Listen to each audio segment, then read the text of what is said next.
Encontros com o Futuro hoje com uma convidada muito especial, Patrícia Lucena, diretora-geral na &All. Aqui comigo na bancada, Suelen Pedroso, advogada e professora da SPM. Eu sou Vitória Lopes, estudante de cinema na SPM. E o Encontros com o Futuro é uma iniciativa do World Observatory da SPM e da Prime, o braço das Nações Unidas para as faculdades de negócios no Brasil e no mundo. Seja muito bem-vinda, Patrícia. Obrigada. Eu vou começar perguntando sobre a &All, eu quero saber o que vocês fazem. A &All é uma agência com mais de 30 anos de mercado, né? Antes a gente estava sob a marca MSL. Desde janeiro de 2024 nos tornamos independentes. É uma agência com foco em relações públicas.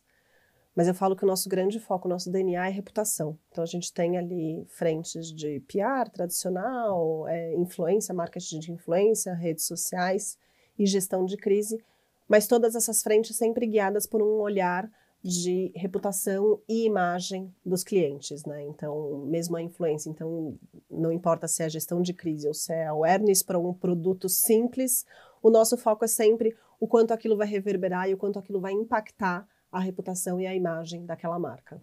Patrícia, e você representa aqui uma liderança feminina, né, dentro da sua empresa, e eu gostaria de perguntar como que você vê a presença da liderança feminina, especificamente no seu setor, né, de comunicação corporativa, qual o impacto que isso pode trazer para a empresa, pensando, né, na sua posição de liderança feminina?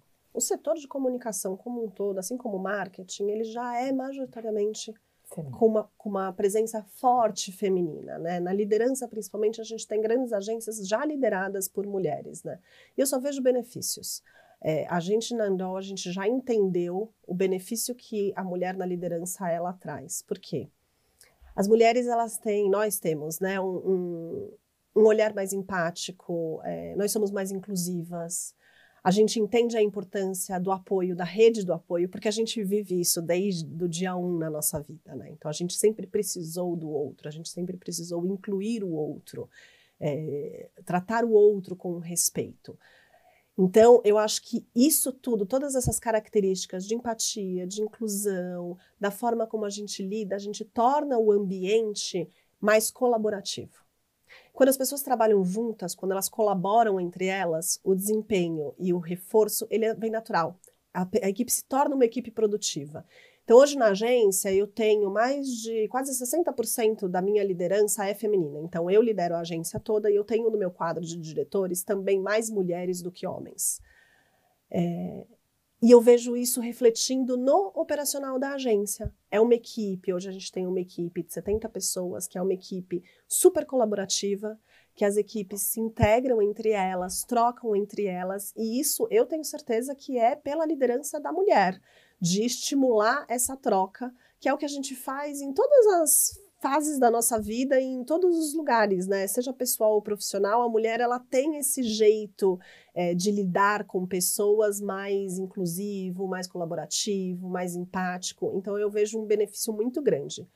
Mas eu vejo também que não é só a mulher. Eu acho que a gente está caminhando para um momento, e aí o nosso foco, principalmente no setor de comunicação e marketing, acho que agora tem que ser esse, que não é só manter a mulher na liderança ou apoiar e incentivar a mulher, mas apoiar e incentivar a diversidade como um todo. Porque uma liderança só feminina também não vai ajudar. Porque a gente tem pontos bem importantes que eu acho que ajudam na equipe, ajudam a fazer com que o desempenho e até os resultados financeiros melhorem, por conta de todos esses pontos que eu falei, mas acho também que a diversidade traz uma pluralidade de olhar, que aí não pode ser só feminino, ela tem que ter o gênero masculino também, ela tem que ter o negro, ela tem que ter o branco, ela tem que ter o LGBT, ela tem que ter várias camadas de origens diferentes, de perfis diferentes que vão trazer esse novo olhar. Porque a liderança feminina nada mais é do que isso, é trazer um novo olhar. A mulher ela é mais aberta a ter esse novo olhar. A empresa tem alguma iniciativa para trazer toda essa diversidade, para trazer essa inclusão? A gente tem trabalhado bastante com treinamentos, porque acho que antes de promover programas de incentivo à diversidade, a gente tem um olhar de sempre trazer pessoas mais diversas, mas eu acho que é importante trabalhar a cultura da empresa. As pessoas que estão ali, elas precisam também ter esse olhar de aceitação da diversidade e entender o que a diversidade traz de bom, não só num discurso de precisamos ter diversidade, mas de fato quais são os benefícios que essa diversidade traz para a gente. E eu vejo inúmeros, que é isso. É a pluralidade do olhar, é você conviver com o diferente. Quando você convive com o diferente, você conversa com pessoas que viveram coisas que você não viveu, a inovação, a criatividade, ela vem com isso.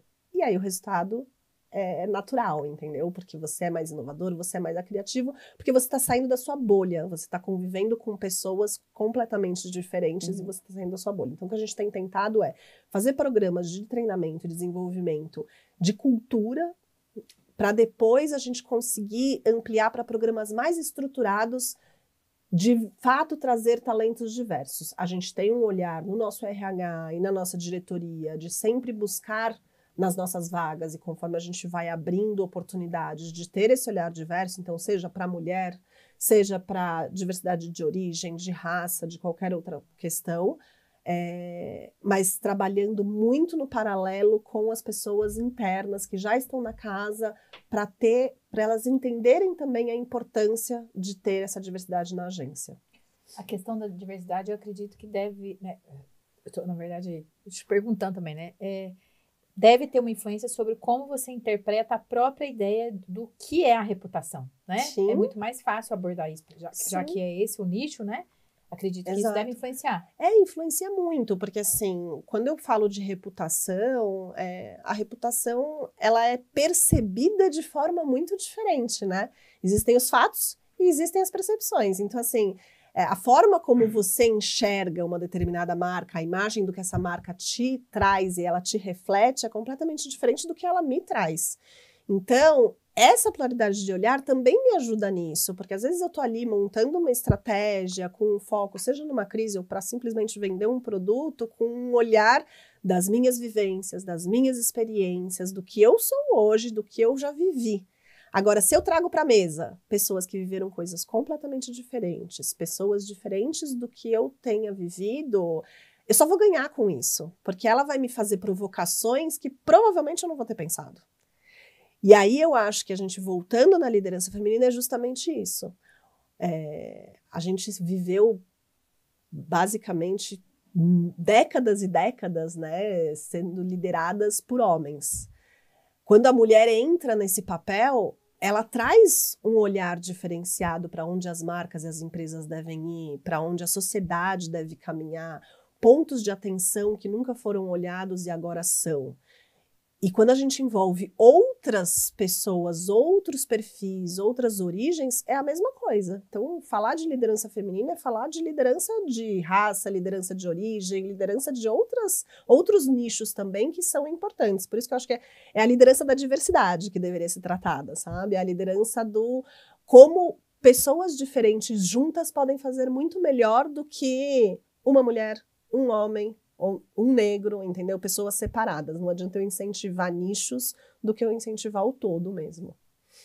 Eu vou rodar um pouco a conversa para a gente falar de você e da sua carreira, assim. Eu sou jornalista de formação, então, antes de ser jornalista, passei por uma fase ali sem saber o que eu queria, e aí eu fiz 1 ano e meio de psicologia, entender um pouco a mente das pessoas, mas acabou não dando certo. Acho que eu preciso do psicólogo e não ser a psicóloga.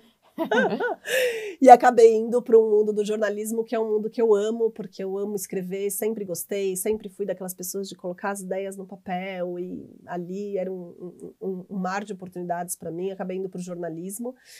E sempre fui jornalista, então passei por grandes redações, passei por sites, muito focada sempre a minha carreira em mercado financeiro e consumo, então negócios, né? Então sempre foi um pouco mais para o lado da economia, do macroeconômico. Depois que eu casei, eu acabei mudando, fui para o Rio de Janeiro, e acabei me afastando um pouco, continuei trabalhando em jornal, mas aí, né, muito menos. Quando eu volto para São Paulo, quando eu voltei para São Paulo, eu já voltei com a comunicação corporativa, um mundo completamente novo para mim, porque eu sempre fui jornalista raiz mesmo, de querer ir atrás de conversas e descobrir o que as pessoas estavam pensando e querendo da vida. Então, para mim foi muito uma mudança assim de perfil mesmo. mas um mundo que eu descobri que eu amei, porque é um mundo que eu trato exatamente isso, né? O que eu quero passar para a sociedade? Qual o papel das marcas para a sociedade? Como elas podem, de fato, impactar? A gente tem resultado financeiro, a gente precisa de lucro, a gente precisa de tudo isso, mas qual que é o papel daquela imagem que eu estou tratando e como ela vai passar tudo aquilo que ela pensa e às vezes ela não consegue transmitir? Então eu descobri ali um storytelling, um novo modo de jornalismo muito, muito legal, muito bacana, que é onde eu estou até hoje. Então eu voltei, aí eu estou agora há mais de 10 anos nesse papel. Antes eu fiquei quase 20 ali como jornalista, e aí mudei de balcão, né, como a gente fala, mudei do balcão, e agora trato com as marcas e não mais do ponto de vista de jornalismo. É interessante porque você pontuou que é diferente a percepção da reputação em relação aos fatos. Você, como jornalista, é um papel interessante a sua formação, porque fomenta aquilo que você apresenta para o seu cliente com a verificação de fatos, né? Então, deve ser uma pontuação interessante, até porque há uma tendência aí, infelizmente, de propagação de desinformação, de fake news. Então, acredito que a sua formação deva ser e isso ajuda muito. Significativa para isso, É muito legal, porque é muito legal dos dois lados, né? Quando eu era só jornalista, eu não tinha ideia da percepção das histórias que eu contava, do quanto aquilo impactava quem estava lendo, porque impactava de formas completamente diferentes, porque eu ia atrás do fato. O que está acontecendo, o que você fez, o que você quer, né? E não ideias. Agora, do outro lado, a gente trabalha muito, a gente tem esse fato, mas como o teu público, que é o público que você quer engajar, que das marcas são completamente diferentes os públicos, como esse público vai perceber a imagem. Então, é muito mais uma leitura e uma análise do comportamento daquele público para perceber aquela imagem, e aí eu tenho que trabalhar, eu tenho um fato, aquilo está dado, não tenho como mexer naquilo, mas como eu vou trabalhar a mensagem do que eu quero transmitir, dependendo do público que eu quero atingir. Porque se é um consumidor jovem, geração Z, eu tenho que atingir de outra forma, eu tenho que falar diferente com eles. Se é um consumidor mais tradicional, eu também tenho que falar a mesma mensagem, o mesmo fato, mas de forma diferente. Como jornalista, eu não via isso, eu trazia o fato. Eu não tinha muito, e eu acho que a maioria da imprensa é isso, a gente traz muito o fato da coisa, o que aconteceu, mas não como as pessoas vão ler. E elas leem diferente, elas assistem diferente, né? A mensagem ela é passada de formas completamente diferentes, porque vai depender da sua vivência e da minha vivência. Eu vou entender a mesma mensagem de forma completamente diferente. Uma pergunta um pouco frequente aqui do programa é o que você falaria para você mesma, estando em posição de estudante ainda na faculdade?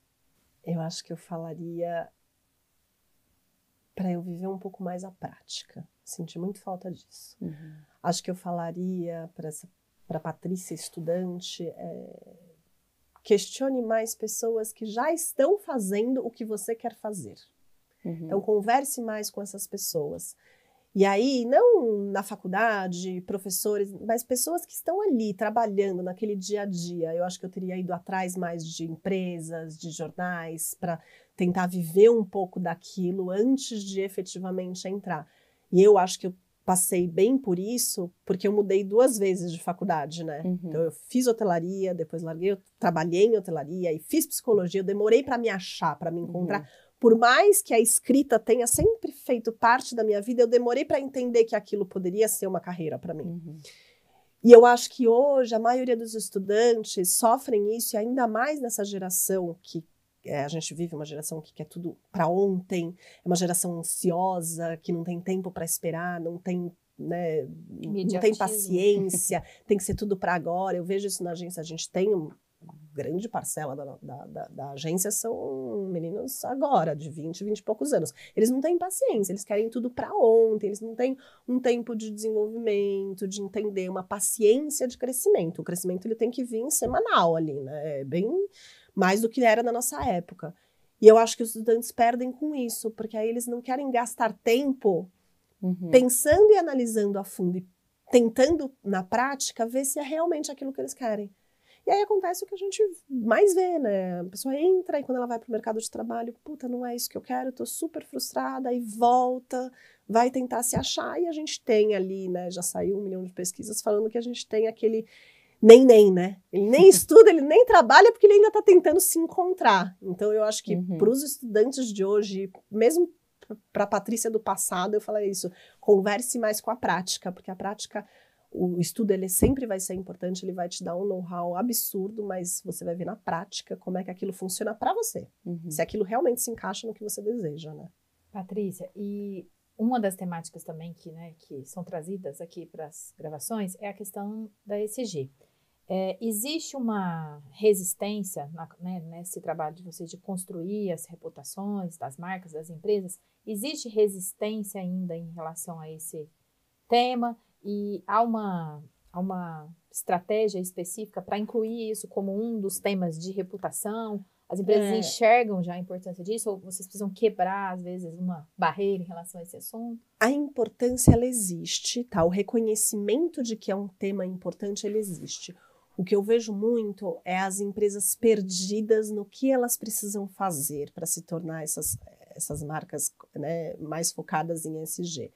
A gente vem de uma história muito pautada inicialmente por você ser uma empresa sustentável. E não tudo que a letra ESG nos traz, que é mais do que isso, que tem a governança, que tem o social, que tem a importância da diversidade, que tem toda essa gama de letrinhas ali do que realmente significa o ESG. Então, o que eu vejo hoje é as marcas pegando o ESG e focando muito na sustentabilidade, no meio ambiente, no verde, e ainda um pouco perdidas sobre como se posicionar e o que fazer para avançar nessas outras letras. Então, mas a gente tem um avanço muito grande.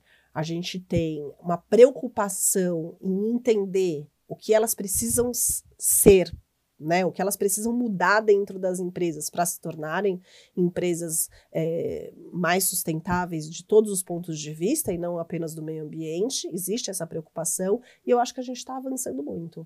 Acho que a gente está avançando principalmente internamente e agora o nosso desafio é como comunicar isso sem passar para diversos públicos de que aquilo é só um discurso e é realmente efetivo, né? Que eu acho que é a grande preocupação de todas as marcas hoje e a nossa como agência de comunicação. Como transmitir uma mensagem, seja ela sobre meio ambiente, sobre diversidade ou sobre governança e compliance, sem eu passar que é mais um discurso batido, mas eu tendo fatos que realmente comprovem e programas estruturados que comprovem que eu estou caminhando para esse lugar. É um tema que não vai ter como as empresas fugirem, não tem mais como, ele está aqui, entendeu? Ele é o nosso presente, ele vai ser o nosso futuro. A gente está vivendo um mundo com desafios enormes relacionados não só com o meio ambiente, como a gente está passando agora com o meio ambiente, mas também no lado social da coisa.